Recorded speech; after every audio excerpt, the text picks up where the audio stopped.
Lady Gaga put Little Monsters in a chokehold by announcing her 7th studio album, but what do we know about her upcoming album? What release date and producers can we expect? Let's dissect what we know so far about Lady Gaga's new album in this episode of Pop Explained. Number 1. The announcement. Gaga's The Chromatica Ball film, which was released on streaming platform Max on May 25th, featured a short audio snippet of what seems to be a brand new Lady Gaga song.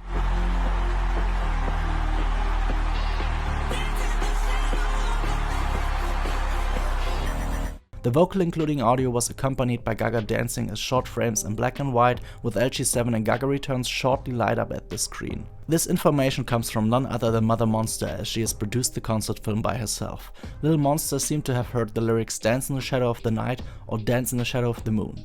Lady Gaga herself has yet to confirm anything else apart from her announcement of LG7. Till now, we don't have any official album or single name. Number 2. LG7 is already written. Although Gaga tries not to spill any tea about LG7 beforehand, her dad didn't seem to get the memo. In a recent interview with Alice Clayman, Lady Gaga's father Joe Germanotta leaked some information about the highly anticipated album. She'll work through the agent. She'll say, I'd really, I'm interested in this, right? Or I want to do another movie. Or maybe I want to do a TV show. I mean, the album, she just finished writing an album. The album stuff is easy. Besides the fact that Lady Gaga's dad should be a trustworthy source, it makes sense that at least the songwriting process would be done by now. It's hard to imagine Gaga even announcing the existence of LG7 before it being at least written, if not produced and mixed. Number 3. LG7 release date might be August.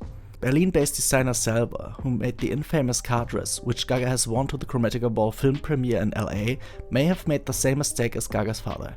It seems he might have leaked information about the release date for the new album, which wasn't supposed to be out yet. In a Zoom interview he said the following: "We are already working on other projects, which I can't say much about.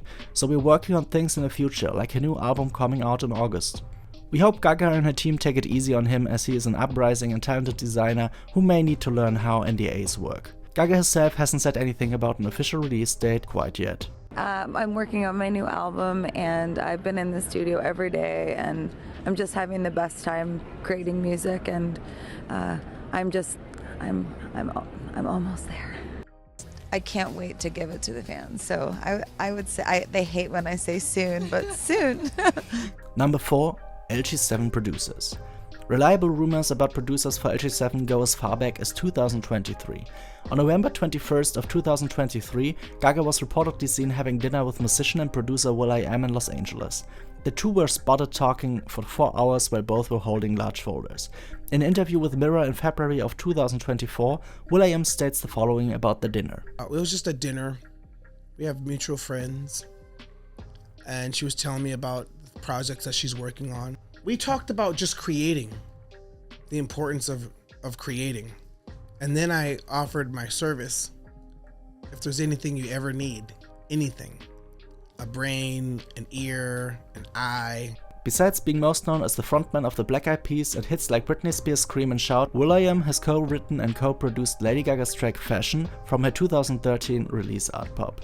Another possible producer might be Burns. In 2023, producer Burns posted a short clip in his Instagram story, which made many fans believe it could be a snippet of an upcoming track.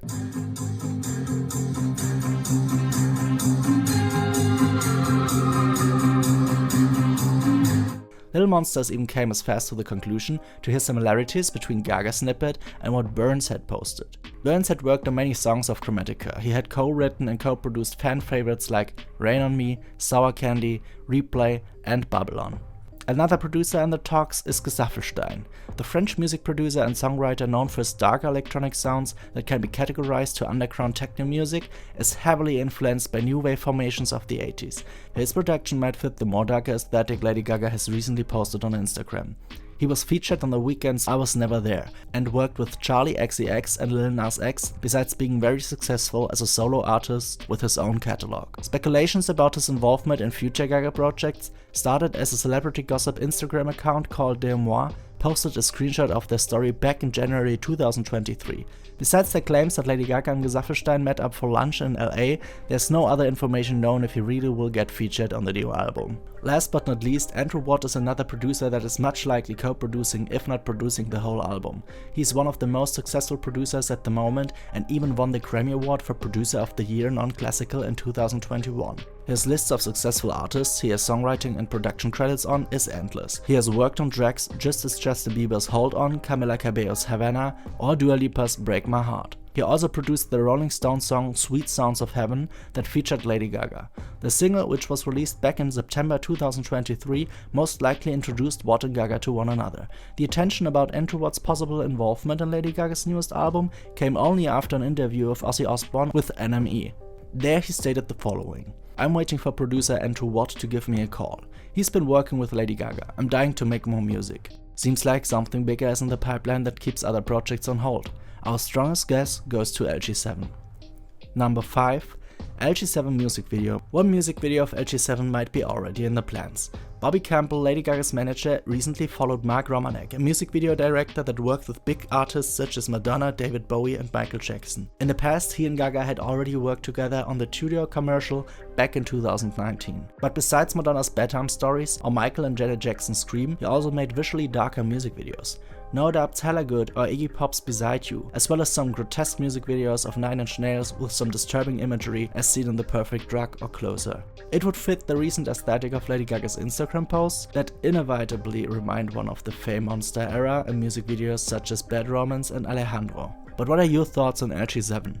Are there any clues you know of that I missed? Let me know in the comments below. If you're interested in my LG7 theories, check out my other videos and YouTube shorts. You can also follow me on TikTok or X for more Gaga news. Thanks for watching and see you next time around for more Pop Explained.